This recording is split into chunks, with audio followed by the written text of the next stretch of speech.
Magandang hapon po sa inyong lahat. Ngayong hapon ay gagawa naman tayo. Tuturuan ko kayo kung paano gumawa ng pasol o sa Tagalog pa ay pangpingwit ng isda. Ang unang meron tayong handline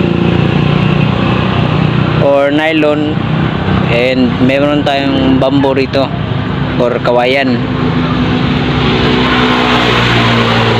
Ang first step po is talian nyo lang po yung sa dulo ng ating bamboo. Ang pagtali po ito, ang pagtali po nito ay kailangan maigpit. Yan po, natali na po yung ating handline.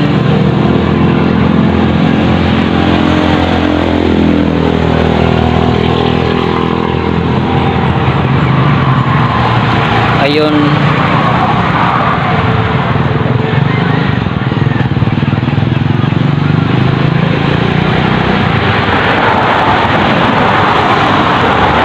Itali po natin dito sa nylon or sa handline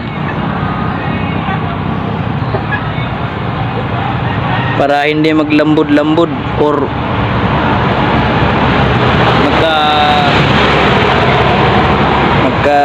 ano yung kuan natin, handline.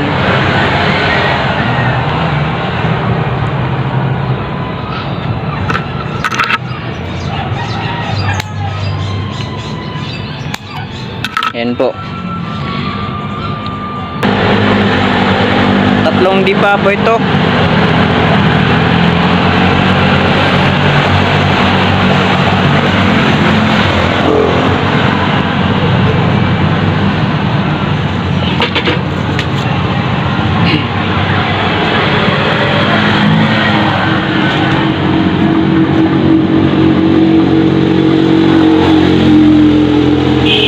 Dala sa palutang. Ito yung palutang natin.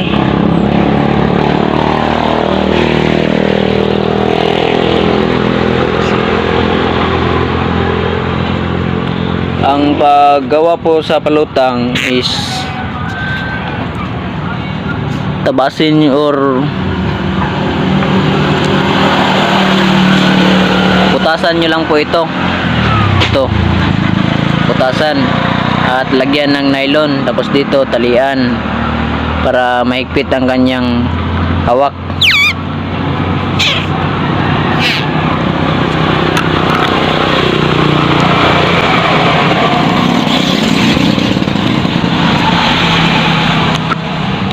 Ang pagtali po nito, pwede simple lang na tali.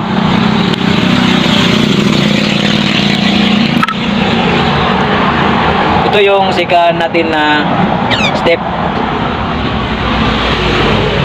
Diba sabi ko sa inyo sa ating yung nakaraang content natin na gagawa tayo ng pingwit sa isda. Ito po. Kailangan dalawa pong handline dahil ang number po nito is number 8 at ito po ay 6 mm.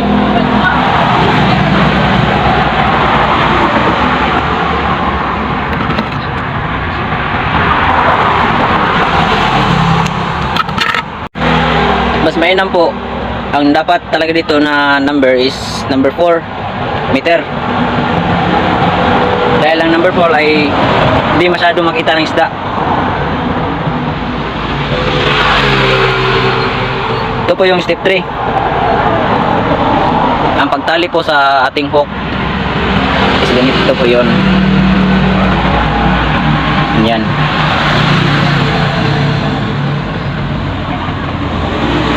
Kailangan parang spear nut sa biscuit. Maliit lang pong hook natin. Ang number po nito ay 72.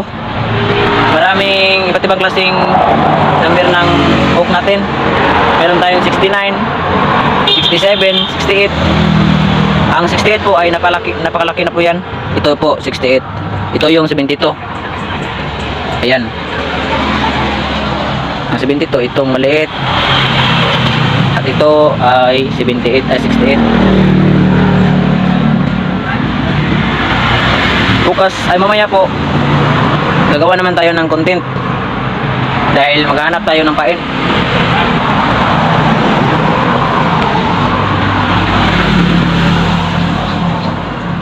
Iwan mo tayo klase yan eh. Masol na lang ta. Mintang layo pa enrollment.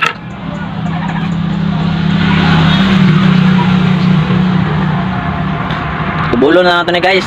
Kapoy mo Tagalog guys. Saya lang ito guys eh. Mahurot man sad. Di naman tayo makaintindi sa kalisod.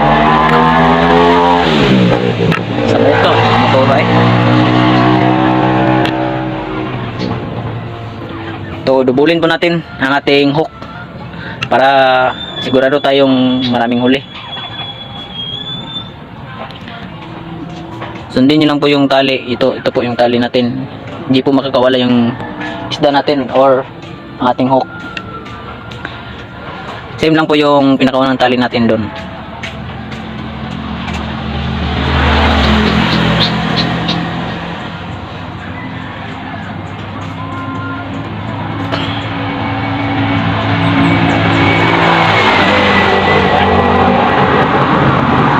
So mga guys, mga idol, salamat po sa pag-follow sa aking channel. And next video po natin is pupunta tayo sa Sleeping Dinosaur. Doon tayo mamingwit.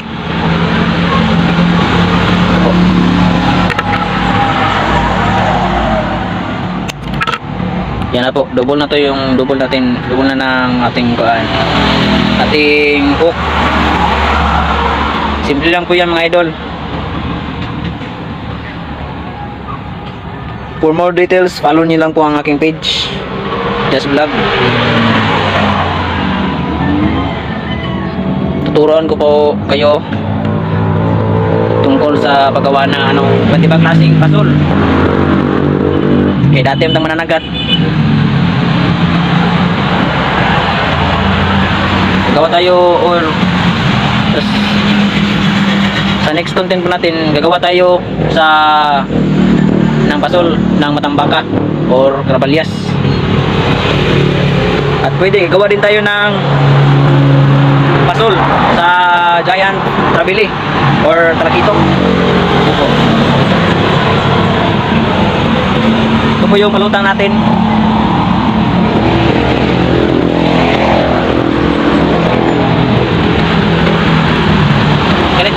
Ganito kasi yan sa lalim.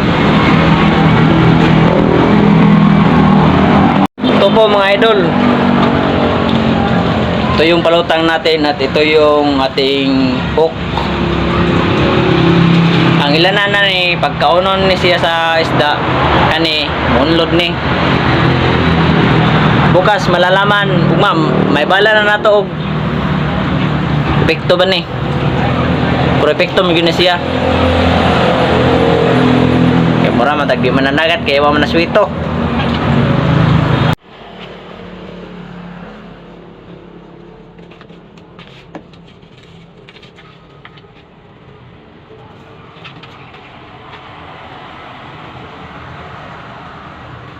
Ako mga idol.